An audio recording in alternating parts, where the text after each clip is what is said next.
도수 분포표에 대해서 알아보겠습니다. 자, 우리가 자료를 정리를 하다 보니까 아까 그 줄기와 잎 그림으로는 좀 부족하다는 걸 깨닫게 된 거예요. 그래서 어떻게 할까 고민을 하다가 도수 분포표라는 걸 만들기로 했습니다.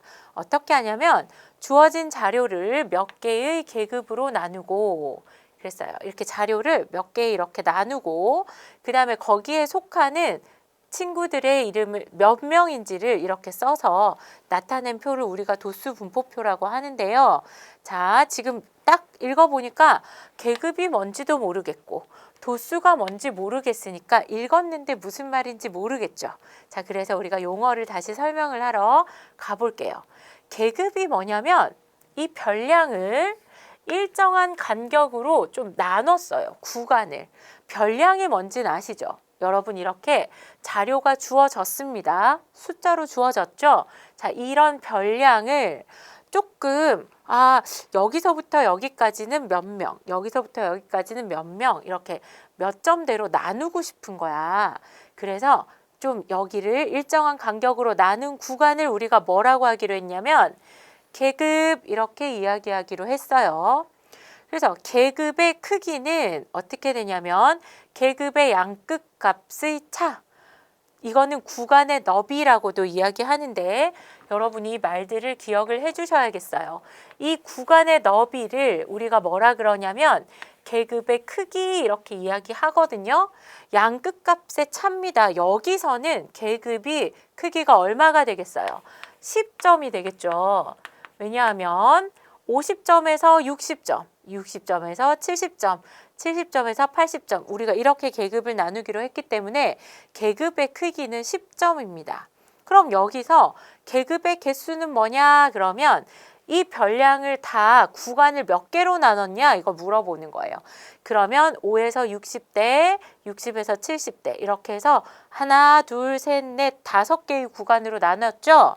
그러면 우리는 계급의 개수는 몇 개냐 그러면 5개 이렇게 이야기할 수 있는 거예요.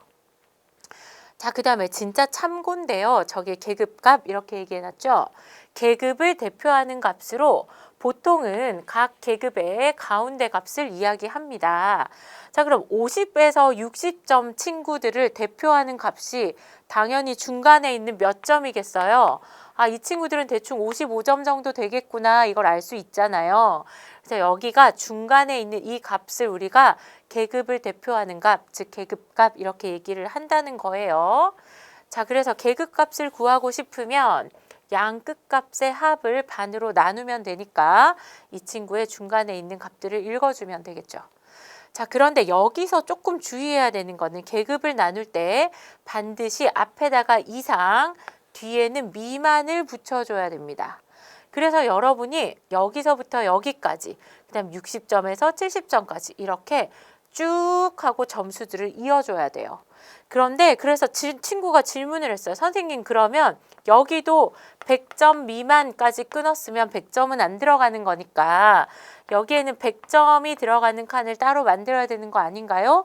이렇게 질문을 한 친구가 있었는데 이거는 100점은 그냥 여기에 끝이 이제 끝났으니까 여기에 같이 포함해서 넣어주는데요.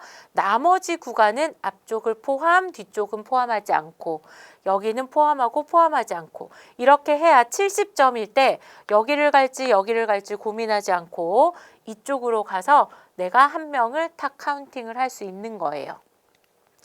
자, 그 다음 도수가 뭐냐? 그러면 도수는 각 계급에 몇 명이 있냐? 우리 몇 개가 있냐? 이렇게 물어보는 거예요. 지금은 우리가 학생 수니까 명인 거죠. 그래서 50점에서 60점 사이엔 도대체 몇 명 있는데 3명 있어. 그럼 60에서 70 사이는 걔네도 3명 있네? 이렇게 되는 걸 우리가 뭐라 그러냐면 도수예요.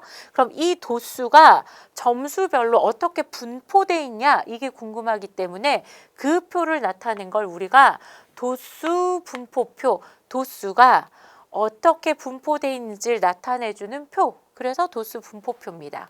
그래서 여러분이 도수 분포표를 구할 때는 주어진 자료를 이렇게 나누고 각 계급에 몇 명이 속해 있는지를 조사해서 이렇게 표로 나타낼 수가 있어요.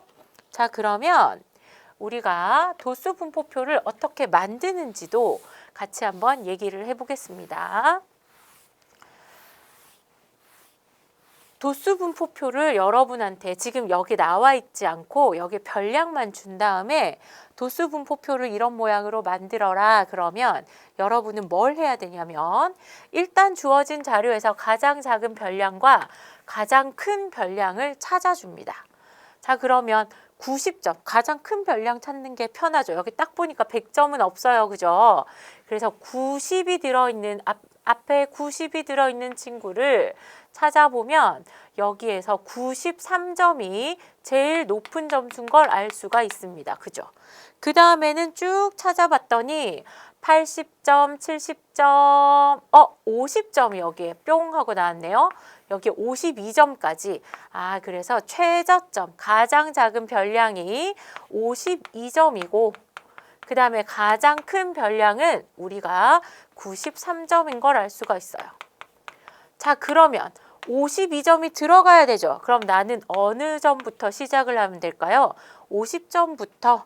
그 다음에 93점이니까 뭐 이게 100점까지다 생각을 하면 자, 50에서 100점까지니까 우리가 계급이 보통은 간단하게 한 10개 정도 5개에서 10개 사이에 있으면 되거든요. 그러니까 우리는 50에서 60점, 60에서 70점, 70에서 80점, 80에서 90점, 90에서 100점 정도 되는 한 5개의 별량을 5개의 계급을 나누면 되겠다 이런 생각이 드는 거예요. 그래서 5개의 계급을 나누기로 결정을 해야 돼요, 여러분이. 그리고 계급의 크기를 정해야 됩니다. 나 10점 차이로 할래. 그러면 우리는 이렇게 해서 5개가 되는 거고요.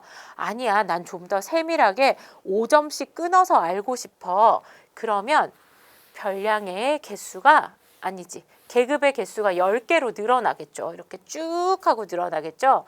근데 우리는 지금 계급의 크기는 그냥 10으로 놓고 그 다음에 계급의 개수는 5개로 하기로 했기 때문에 그걸 정합니다. 정하고 나서는 각 계급에 속하는 별량을 다 세야 돼요. 세서 여기에 이렇게 계급의 도수를 구합니다. 그러면 여러분은 도수 분포표를 완성할 수가 있어요. 그래서 일반적으로 도수 분포표를 만들 때는 당연히 계급의 크기를 모두 똑같게 해야 되겠죠. 여기까지 가다가 여기 갑자기 너무 친구들이 많은데 얘네만 세밀하게 한번 알아볼까? 여기에서 갑자기 여기는 85점. 그래서 85점에서 90점까지도 또 알아보고 90점에서부터 100까지 알아보고 이렇게 계급의 크기가 달라지면 안 됩니다. 그래서 계급의 크기는 모두 같게 하고 보통 우리가 알기 쉽게 5개에서 15개 정도로 한다는 거. 그 다음에 계급과 계급의 크기 도수는 이렇게 단위를 항상 써줘야 돼요.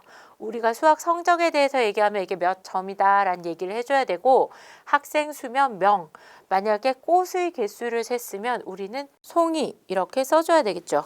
그래서 단위를 함께 써서 나타낸다는 것까지 기억을 하고 도수 분포표를 만드는 방법 기억하셔야 됩니다. 가장 작은 별량과 큰 별량을 찾아서 계급을 정해주는 거 이게 제일 중요하거든요. 자, 이거 한두 번 해보시면 여러분이 금방 이해하셔서 도수 분포표를 잘 만드실 수 있을 거예요.